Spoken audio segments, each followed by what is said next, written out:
The explorers went off and they discovered that these shiny rocks were large, uncut diamonds. The little boys did not have enough awareness to know what they had in their hands. And many of us are like that. Many of us have genius within us. We have ideas and we use it for the company.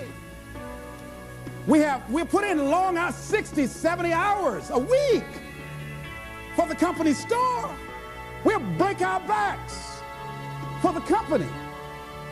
But when it comes to us, when it comes to using our genius in our own behalf, taking a chance with our own creativeness, acting on our own dreams and ideas, somewhere along the line we get paralyzed. We find some reason not to do it. Oh, I did that. I'm not as good as they are. I don't have their education. I felt inferior because I never had a college education. So I felt inferior. I thought people with college education were the most intelligent people in the world. I felt inferior and intimidated by them. So I wouldn't want to speak before people that had more education than I did. What? Come on, Les, you can do that. Oh, no, I can't. Les, you're a good speaker, man. You can just communicate with people, period. Well, I'm not, there's just some things I just don't know. And can I pass? Get somebody else. I got a friend, man. This guy has a master's degree. He's real good. Get him. But I'm not the one to come speak to that group. See, I didn't know what I had in my hands. And fortunately, I had somebody around me who saw what I had and was willing to work with me until I could see it too. See, that's what many times we have to have. Somebody could look beyond our faults and see our needs. And hold that vision until we are able to capture that vision ourselves. How do we handle some fears? I was talking with my friend Pat Johnson, who's the president of Begin Within Seminars. Think about some major fear you have. Here's one thing she said, which is good. She said, Les, if you got a real major fear, she said, take a deep breath and see yourself strong enough and more than able to handle that fear, whatever it is. Everybody take a deep breath. Whatever that fear is, just feel that you have the strength and the power and the capacity to handle it. Another friend of mine named Ron Weiner, he says, when I'm confronted with a fear, I just practice the art of looking beyond the fear. I go behind it and see it already completed, see it already resolved. And then I carry myself accordingly as if it already is taken care of. That dispels the fear for me. Another friend of mine by the name of Jack Wilson said, when I experience fear, I think about when I was in Vietnam and what I handled back then, and I look at what I'm dealing with right now, and the fact that I survived that, the fact that I had other kinds of situations that were close calls, or that I was overwhelmed with fear, and I came through it, then I look at this and says, this is nothing here. And we've all had that experience, what Jack had. How many of you had some situations that you were in that you were overwhelmed with fear? You didn't know how you're going to come out, how you're going to survive, and you did. You survived and you didn't die. Raise your hand if you survived, all right? So what you got to do, whatever that was, whatever that state of consciousness, whatever that self-confidence that you had, however you stood up within yourself, here's what we know, you survived. Here's what we know, you're still here. You didn't die. Hello, you did not die. You didn't die. You hear that? You didn't die. You're here right now. You got it and you handled that fear. You kicked it out of there. All right? Remember that play Color Purple? I remember when Albert told the girl she couldn't go with Sugar. He said, where you going? This girl been wanting all her life live her dream. But she was afraid. She felt incompetent, and he had beaten her down, and her self-esteem had eroded. He said, where you going? You can't talk. Sugar can talk. You ugly. You dumb. Sugar got class. You ain't got nothing. Where you going? You ain't going to make it. You're going to fail. She said, look here. I might be ugly. I might be dumb. I might can't talk. She said, but I'm still here. I'm still here. And so as you begin to look at the fears in back of you, you came through those fears, and you're still here. See, that's a testament about how powerful you are. And so whatever the volcano is, you have the capacity to take that volcano on, the capacity to jump in it and find your true identity. Here's another thing that keeps a lot of people from taking on the volcanoes and jumping into the challenges that they're confronted with. The fear of making mistakes or not feeling good enough. Guess what? You're going to make some mistakes. You're going to make a lot of mistakes. Guy said this, and it's true. He said, the person who has never made a mistake hasn't done anything. If you're going to make some mistakes, if you want to do something out here, you're going to fall flat on your face. You're going to be criticized when you come out into the arena called life. You're going to feel awkward and stupid and dumb sometimes. It goes with the territory. But it's okay. What's important is that you bring your stuff out here. Are you good enough? Prepare yourself. See, there's no substitute for competency. A positive attitude won't get it. Being enthusiastic won't get it. So you got to prepare yourself. You've got to develop yourself. You've got to practice. You've got to work. You've got to do your homework. You've got to do your research. See, a lot of people have a yes, I can attitude, but a no, I can't aptitude. And competency builds confidence. And confidence feeds into competency. See, the better you become, the more confident you feel. And the more confident you feel, the better you want to become. You realize that you have no ceiling, that you can better whatever you've done so far. You can go beyond that. You don't become cocky and arrogant, feeling that you've already arrived, as most people have. And that's why they've settled for less than what they rightly deserve in life, because they feel they have arrived, and they say, well, I can rest now. I can rest on my laurels now. I've made it. No. As long as you're breathing, you've got some more work to do. There's something else for you to achieve. The publisher of USA Today said that unless you've made some major mistakes in life, you haven't started living yet. So a lot of people, if you've never made any major blunders, made some major mistakes, lost some serious money, taken some serious risk, you haven't started living yet. You don't call that living. Not rocking the boat, going through life quietly, tiptoeing safely to an early grave. No. You got to take some chances. You want to bring some adventure to your life. Repeat after me, please. I will develop myself. Sharpen my skills. I'm good. Better than good. And better than most. Shake somebody's hand on your right and left and say, keep getting better. Keep getting better. Keep getting better. Keep getting better. Here's something else. See, a lot of people, because they don't want to make any mistakes, it takes us to the next level. A lot of people don't want to fail. Fear of failure, fear of success, and guess what else? Fear of the unknown. I saw a guy last week, came up to visit me, haven't seen him for years. Bob Boyd from Columbus, Ohio. Bob Boyd introduced me to motivational tapes. Introduced me to a lot of motivational speakers and positive thinking, and a multi-level marketing company at that time called Bestline Products had an inspirational leader named Bill Bailey. Jim Rohn was in that as well. And so Bob Boyd, that folded. But here's what about Bob Boyd. Well, I was interested in seeing Bob last week that drove up from Columbus. Bob Boyd, that I know has been involved, personally I know, and I've been involved in business deals with him. Bob has had at least 30 failures that I know. 30 business failures since I've known him, since 1972. Incredible. So I wanted to hear this deal that Bob was bringing me. Les, I've got to talk to you.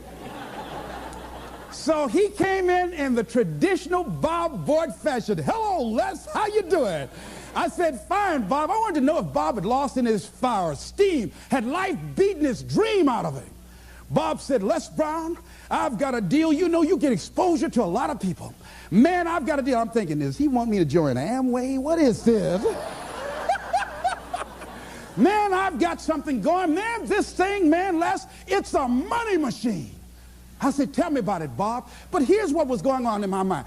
Bob didn't mention anything about all the losses, deals we'd lost some money on. It never came up in conversation. It was like, this is the first deal he ever brought me. I said, what courage. You know what Winston Churchill said? You know what Winston Churchill said about courage, Pat? He said, courage is the ability to go from failure to failure without losing enthusiasm.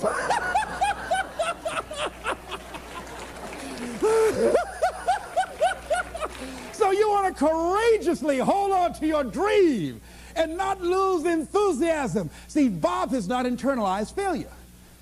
Things just didn't work out the way he wanted them to work out. He's still looking for his pot of gold at the end of the rainbow. And he was so fired up, traditional Bob Boyd fan. He took his coat off. Les, let me tell you something, man. You've got to see this deal. With the things you're doing, you're now on PBS. My God, Les, you'll make a fortune. Man, I just can't wait to tell you about it. I said, tell me, Bob, tell me. When he got to talking, I said, Bob, I want to be a part of it. He said, now explain to me what I just told you. I said, I don't know what it is, but I want to do it. I want to do it. I didn't even know. I felt like the lady that was with Joe. Joe decided he's going to jump in the volcano. Lady said, I'm going to go with you. He said, oh, you can't go. She said, oh, I want to go too. See, you get fired up about something. People will come to see you burn. They want to go too.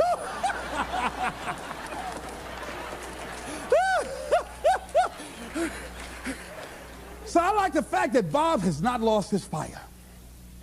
Bob is still hungry. Bob still sees his dream. Bob is still searching for a way to make it happen. He doesn't care about people talking about it. Man, he's never kept a job. Guy's had 15 or 20 different jobs, all these business deals. Bob has turned a deaf ear to that. You know that's what you got to do if you want to conquer your volcano? A guy in Los Angeles, all over the front page of the newspaper, he just passed the bar after taking it 48 times.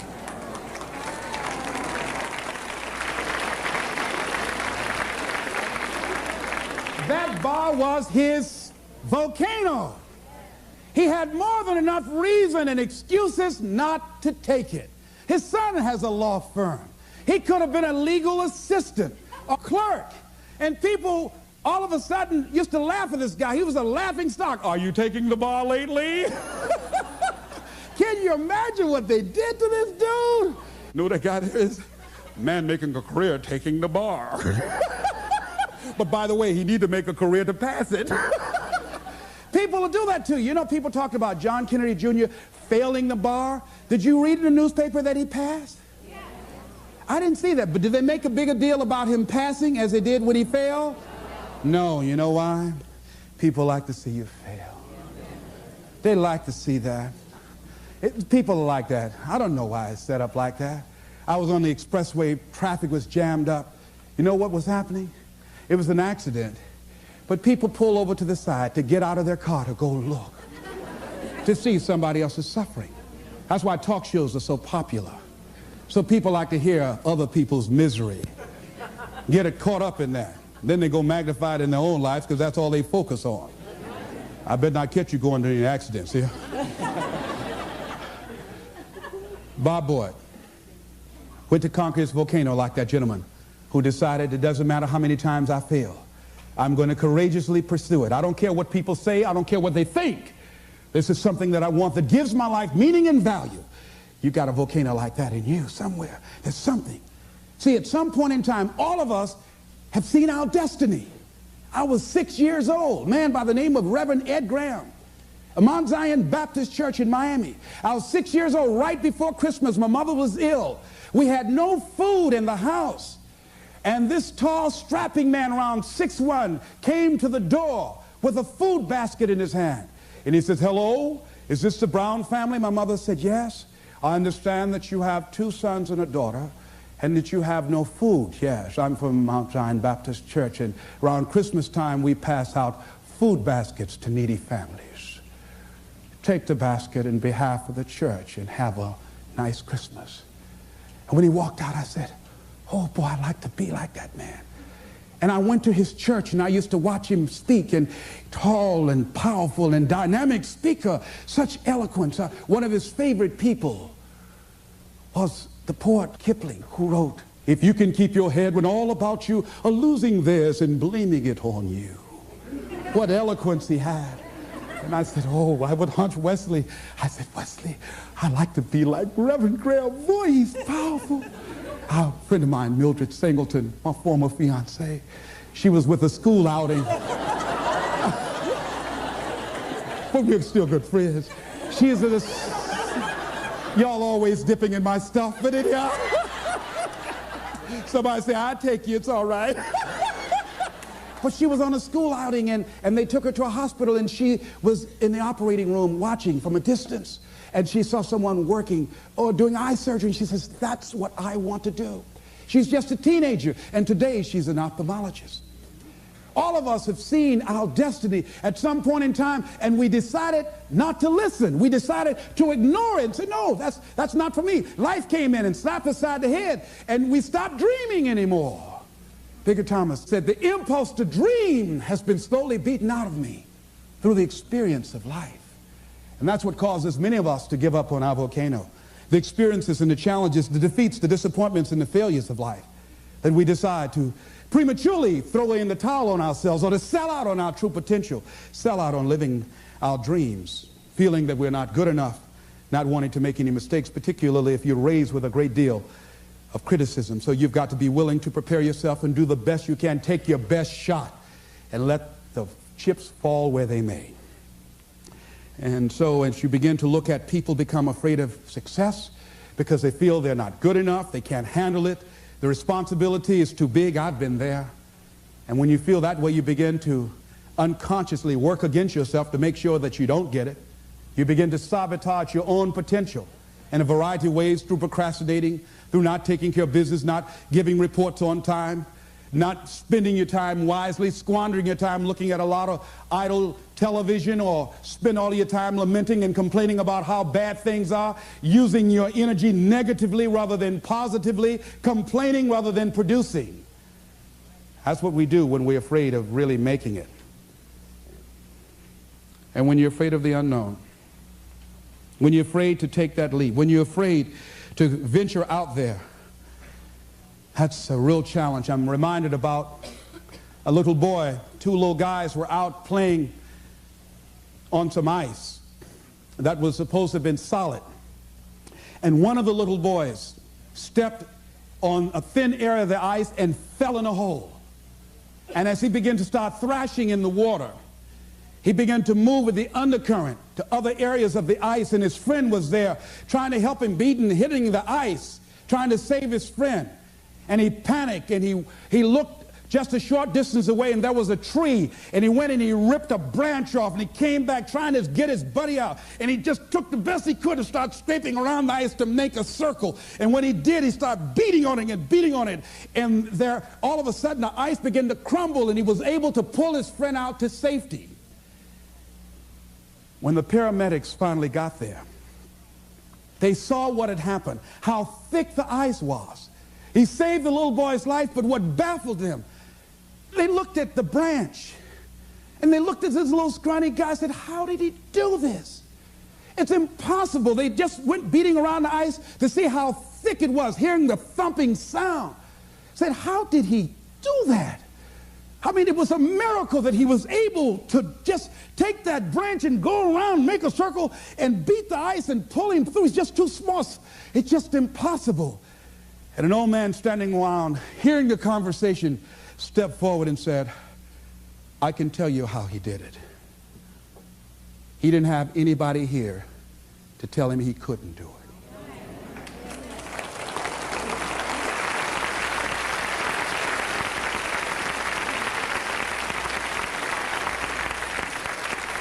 See, sometimes life will happen to you, like this little boy, and you won't have time to say no. You won't have time to think that you can't do it. The only time you will have is to act, to take the leap of faith and believe that everything is going to be all right.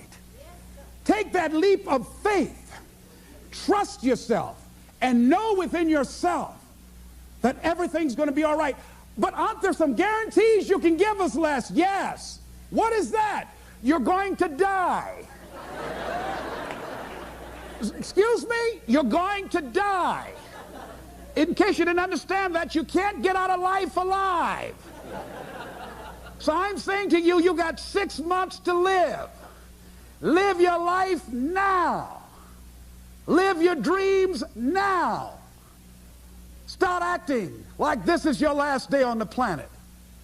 See, if we decide that we don't need a pronouncement from some physician to say we have 6 months to a year to live, in order to really begin to appreciate the beauty of life, in order to really to make some hard decisions in life. See, we have the power in our hands. Like those little boys, we have that kind of power, that kind of genius, that kind of fortune, that kind of wealth, that kind of happiness, that kind of sense of fulfillment in our hands. We have that. We have that. It's in our hands. It's on us. And nobody can make that decision for us. We can give it away. We can give it to the company store for $400 or $500 a week. Or we can exchange it for how people think about us, how they feel about us, and go through life and resign ourselves to be miserable as we go to our graves, looking good for everybody else, except to ourselves. Or we can decide, hey, wait, this is the only life that I have. And that is my volcano. And I'm going to take the leap of faith. I'm going to jump in it. And I'm going to handle it because I know the universe will never give me anything I don't have the capacity to handle.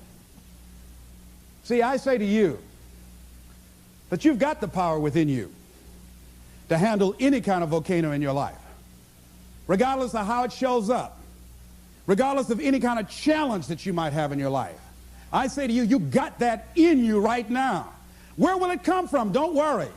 If you trust yourself, it will come to you at the right time in which you need it. If you believe and don't doubt, if everything in you, there's something about life, I believe, that when a person resolves within themselves that this is how I give my life, this is how I'm forwarding myself into the universe. Dr. Johnny Youngblood out of New York, he said, I must live what's in me. This is why I've got to do this, Les. I must live what's in me. And all of us have something in us that we must live. And if we don't know what it is right now, we must create it or we must find it. All of us have this, whatever this something is that gives our life that meaning, that value, and that power, and that happiness.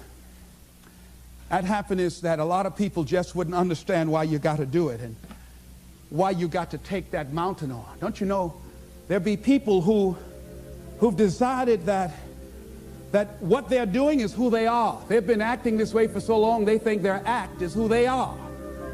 They've been evading themselves so long and tell that mediocrity is natural to them.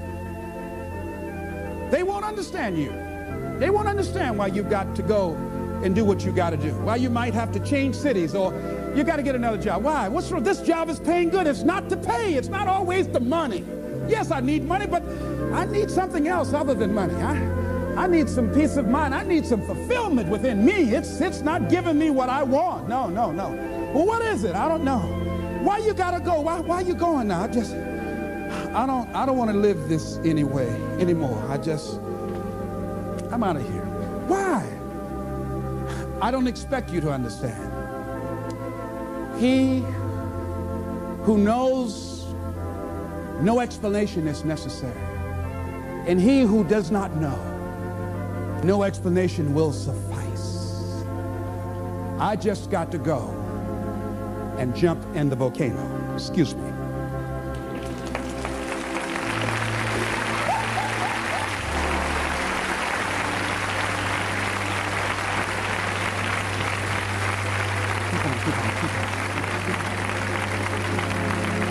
So I say, design your life so that it makes sense to you. It might not make sense to anybody else, but it makes sense to you. That's what's important. It makes you happy.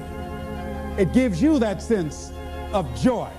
It brings back alive the little boy or the little girl in you.